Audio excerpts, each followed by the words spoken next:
అనకాల పొడి బస్సు దాటిన తర్వాత మధ్యలో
ఏం కాదమ్మా, స్కానింగ్ చేస్తారు, ఎన్నో 4-3 రోజులు 4 రోజులు పడుతుంది తగ్గడానికి.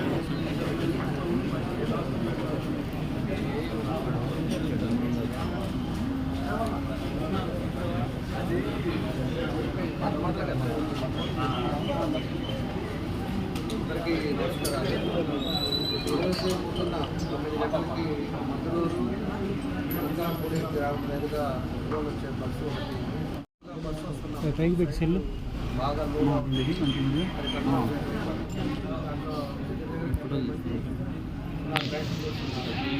దాంట్లో మిగతా వాళ్ళందరూ కూడా ప్రొజెక్ట్లో బస్సు అయిపోతారు. బస్సు చేసి అలాగే కానీ లేకపోతే ఫ్యాక్టరీస్ కానీ వాళ్ళందరూ కూడా కలెక్టించడం అదేవిధంగా జనసేన దాంట్లో అందరూ కూడా ఇక్కడ వచ్చిన కూడా అందరూ కూడా చేస్తూ ఉంటారు.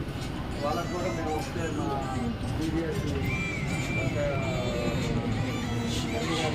అదేవిధంగా డాక్టర్స్ కానీ అందరూ కూడా వాళ్ళకి ప్రతి ఒక్కరికి ఎక్స్రే అదేవిధంగా చేసి ఒక రోజు విత్ ఎక్స్రే కానీ ఇవన్నీ కూడా వాళ్ళ కాన్సెప్ట్ చేసి కాబట్టి అందరూ కూడా బాగా ఉన్నారని తెలుసుకుంటున్నాం.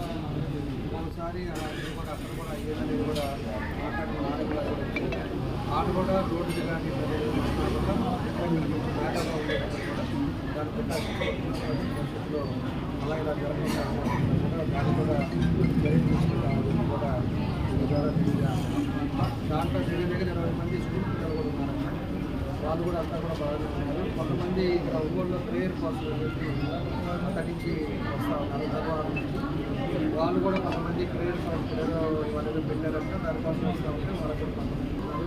డాక్టర్లు కానీ ఈరోజు కిరణ్ గారు కానీ అదేవిధంగా మన డాక్టర్స్ అంతా కూడా వాళ్ళన్నీ కూడా వివిధ సార్ మధ్యలో మైక్ లేదు ఆడియో. అందరికీ నమస్కారం అండి. ఈరోజు ఉదయం కామేపల్లి నుండి ఒంగోలు వచ్చేటువంటి బస్సు గుండేపి అనకాలపూడి దాటిన తర్వాత ఎదురుగా బస్సు వస్తున్న సందర్భంలో అది కొంచెం బ్యాక్ టైర్ స్కిడ్ అయిపోవడం వల్ల వాలిపోవడం జరిగింది. ఇక్కడ డ్రైవరు అప్రమత్తంగా ఉండి బస్సు క్రాస్ చేయడం చాలా జాగ్రత్తగా చేసే సందర్భంలో పడిపోవడం వల్ల పెద్దగా ప్రమాదాలు అంటే ప్రాణాపాయాలు లేకుండా మనం బయటపడచ్చు, గాయాలతో బయటపడడం ఎలాంటి సంఘటన జరగడం చూస్తున్నాం. ఈ సందర్భంలో ఇక్కడికి 15 మంది ఒంగోలు సిజిహెచ్కి రావడం జరిగింది. 10 మందికి ఇక్కడ వచ్చినటువంటి వాళ్ళలో ఒకరికి వెనక వీపు మీద ఉన్నటువంటి స్కాపులా బోన్ ఫ్రాక్చర్ ఉంది. మిగిలిన వాళ్ళందరి పరిస్థితి బాగుందని చెప్పేసి డాక్టర్ చెప్పడం జరిగింది. సిటీ స్కాను అదేవిధంగా ఎక్స్రేలు అన్నీ కూడా చేస్తున్నారు.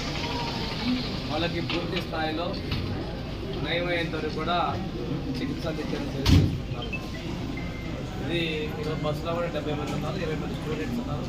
స్టూడెంట్స్ అందరూ కూడా ఎలాంటి గాయాలు కూడా లేకుండా సేఫ్టీగానే జరిగింది. ఆ వెంటనే ఎదురుగా ఉన్న బస్సులో వాళ్ళు అక్కడ ఉన్నటువంటి ప్రాన్ ప్రాసెసింగ్ యూనిట్ వాళ్ళు వెంటనే వచ్చి సహాయ చర్యలు చేపట్టారు. వారందరికీ కూడా నేను ధన్యవాదాలు తెలియజేసుకుంటున్నాను. ఇలాంటి సంఘటన జరగడం దురదృష్టమైనప్పటికీ కూడా చిన్న గాయాలతో బయటపడ్డారు. ఇలాంటి సైట్ కూడా ఆల్రెడీ ఆర్ఎం గారు, పోలీస్ అధికారులు, ఆర్టీఓ అందరూ కూడా విజిట్ చేయడం జరిగింది. ఆ ప్రదేశంలో ఇలాంటి సంఘటన పునరావృతం తీసుకోవాల్సిన జాగ్రత్తలు కూడా నేను తీసుకుంటానని చెప్పి తెలియజేసుకుంటున్నాను. గాయపడిన వారికి ఏమైనా ఇస్తున్నారు? గాయపడినటువంటి వాళ్ళు చిన్న చిన్న గాయాలతో వాళ్ళకి వైద్యం చేస్తారు. దీని మీద ముఖ్యమంత్రి గారు కూడా మాట్లాడడం జరిగింది. అదేవిధంగా ట్రాన్స్పోర్ట్ మినిస్టర్ మండపం శ్రీనివాస్ గారు కూడా మాట్లాడడం జరిగింది.